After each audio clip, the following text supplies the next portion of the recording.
Basically Samba में कुछ देर से मंडियों में एक थोड़ा सा आतंक बना हुआ था। कुछ पशु तस्कर रात के समय गाड़ी लेके, महिंद्रा सफ़ेद रंग की लोड कैरियर गाड़ी लेके आते थे और जो आवारा पशु या ऐसे पशु जिनको लोग अपने घरों से बाहर निकाल देते थे उनको उठा के ले जाते थे। तो ये एक काज ऑफ सिक्योरिटी कंसर्न भी था हम लोगों के लिए। तो ईश्वर की कृपा से कल रात को हम माता बगलामुखी धाम बनखंडी से माथा टेक के आ रहे थे। मैं था, मेरे साथ हैप्पू सिंह थे, साहिल सिंह थे और शिवदीप सिंह और एक सुकेश सिंह थे। तो अचानक जब हम घगवाल हमने क्रॉस किया तो हमने सोचा कि महेश्वर के बजाय, क्योंकि वहाँ रात को फौजी जो हमारे भाई होते हैं जवान, उन्होंने तार वगैरह लगाई होती है, तो वहाँ से नहीं हम दयानी वाले रास्ते से ऊपर को हो जाते हैं। तो जैसे ही हमने दयानी वाला अंदर से रास्ता पकड़ा तो आगे जाके हमें वो एक महिंद्रा सफ़ेद रंग की जिसका नंबर JK 14E0213 था वो मिली।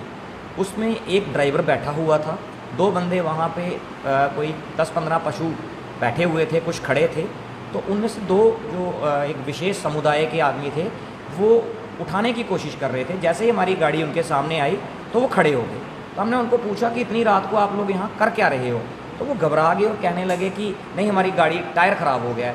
तो हमें शक हो गया कि ये वही लोग हैं जो आगे भी ऐसी वारदातों को यहाँ मंडियों में अंजाम देते हैं।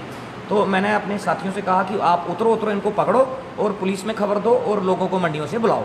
तो इतनी देर वो गाड़ी में बैठे, हमारे ये हैप्पू सिंह जी हैं, अरुण सिंह। जैसे ही ये गाड़ी से आगे उतरने लगे तो उनमें से एक आदमी के पास तेज़धार हथियार था, उसने हम पे हमला कर दिया।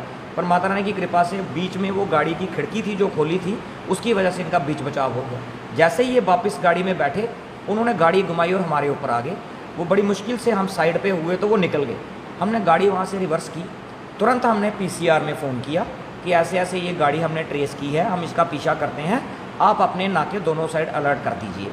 जैसे ही हम जतवाल पहुँचे हैं तो हमने फिर PCR को बोला कि ये कठुआ की तरफ जा रहे हैं तो आप नाके अलर्ट कर दीजिए। उन्होंने घगवाल नाका अलर्ट कर दिया था। उसके बाद जब हम घगवाल के पास पहुंचते हैं तो इन लोगों ने, पहले भी हम जैसे जैसे इनको रोकने की कोशिश कर रहे थे, ये गाड़ी हमारी गाड़ी के साथ टक्कर मारने की कोशिश कर रहे थे। जब हम घगवाल नाके पे पहुंचते हैं तो पुलिस वालों ने इनको रोकने की कोशिश की पर इन्होंने नाका तोड़ दिया। पुलिस वालों ने वहाँ कांटेदार एक चीज़ सी फेंकी जिससे इनका पिछला टायर पंचर हो गया। हम भी बड़ी मुश्किल से उससे बचे, लेकिन ये फिर भी भाग गए। फिर ईश्वर की कृपा से हम आगे इनको क्रॉस करने में कामयाब हुए और हमने लोंडी मोड़ वाला नाका अलर्ट किया। पीछे से घगवाल पुलिस स्टेशन की फ्लाइंग्स की गाड़ी भी आ गई, फ्लाइंग्स गार्ड की। तो ये लोग घबरा के वहाँ से डर के नीचे झाड़ियों में, खड्ड में, बई नाले में, वहाँ से भाग गए। गाड़ी इनकी पकड़ी गई। जब घगवाल नाका पे इस गाड़ी को पकड़ के पुलिस वालों ने वापस लाया तो वहाँ हमने देखा कि गाड़ी में एक बैल को बुरी तरह से इन्होंने जकड़ा हुआ था, उसकी बड़ी बुरी हालत थी। फिर हमने पुलिस में कहा कि हम इसमें खुद कंप्लेंट फाइल करेंगे क्योंकि इन्होंने हम पे भी हमला करने की कोशिश की है। तो हमने घगवाल पुलिस स्टेशन में जाके ये सारी बात उनको बताई थी, जिस वजह से हमने कहा ये कंप्लेंट की जाए।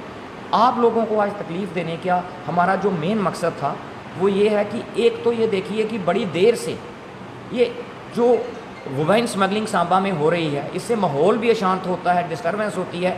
उसके बावजूद भी कोई ऐसा ठोस कदम प्रशासन द्वारा उठाया नहीं गया है।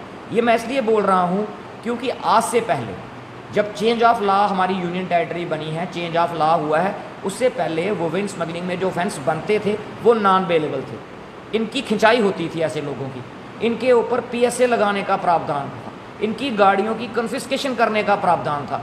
लेकिन अफसोस इस बात का है कि UT बनने के बाद इन कानूनों में नरमी लाई गई है और इस सब का ये लोग फ़ायदा उठा रहे हैं। 188 बनती है, 400-500 रुपये जुर्माना कराते हैं, वहीं से बाहर से निकल जाते हैं। तो मेरी प्रशासन से, LG साहब से ये एक विशेष रिक्वेस्ट है कि आप कृपा करके इन चीज़ों पे ध्यान दीजिए। गाय जिसको सनातन में एक माता का दर्जा दिया गया है, उसके बारे में कोई कानून होना चाहिए ताकि आगे ऐसी वारदातें ना हो सके। इनके खिलाफ कानून सख्त होने चाहिए। और एक रिक्वेस्ट मेरी उन लोगों से है, हाथ जोड़ के उन लोगों से रिक्वेस्ट है जो गाय को, बैल को अपने घर से बाहर निकाल देते हैं और फिर इन लोगों को मौका मिलता है कि इसकी तस्करी की जाए। मीडिया के माध्यम से मैं यही रिक्वेस्ट करता हूँ हाथ जोड़ के कि इस बात पे गौर किया जाए।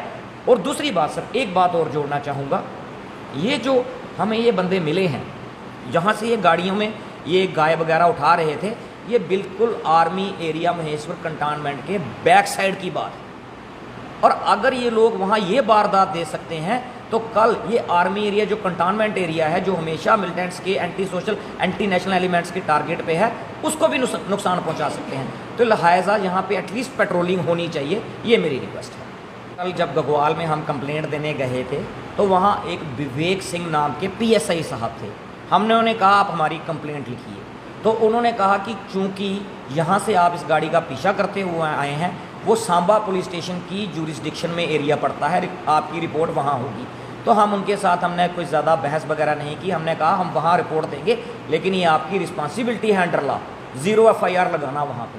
तो उन्होंने हमें आश्वासन दिया था, हमने अपने नंबर दिए, अपने एड्रेस दिए, गाड़ी वहाँ पे लगवाई, और उसके बाद हमने उन्हें कहा कि अगर आपको कोई ज़रूरत होगी हमें कांटेक्ट कर लें। फिर उसके बाद हमने सांबा पुलिस स्टेशन में भी रात को ये इन्फॉर्मेशन दी थी, उन्होंने हमें कहा था हम सुबह कार्रवाई करेंगे। सुबह के बाद हमें कहा शाम को कार्रवाई करेंगे। शाम के बाद आप कहा कि हम आप लोगों की FIR गगवाल पुलिस स्टेशन में दर्ज हो चुकी है, तो आप वहाँ कार्रवाई करवाइए। अब जब हमने गगवाल पुलिस स्टेशन से पता किया है तो दुख की बात ये है, जो हमने उनको कहा था कि हम खुद कंप्लेंट फाइल कर रहे हैं इस केस में, और हमारे एक साथी पे उन्होंने तेज़धार हथियार से हमला किया है, इस निस्बत कंप्लेंट होनी चाहिए। इतना दूर तक हमने उनको चेज़ किया है, उन्होंने हमारी गाड़ी को हिट करने की कोशिश की है। अलबत्ता हमारी जानकारी के मुताबिक अभी तक सिर्फ 188 में पर्चा लगाया गया है, वो भी मोतबार जराए से, जो सरासर गलत है, क्योंकि मोतबार जराए नहीं, मैंने PCR में फ़ोन किया था, मेरे को PCR से रिपीटेड फ़ोन आए हैं, आज दोपहर को भी आया है, हमारे पास पूरी डिटेल है। और अगर इसके ऊपर प्रॉपर कार्रवाई नहीं की जाती है, हम इसको लीगली इस मसले को हैंडल करेंगे और उसकी तह तक जाएंगे।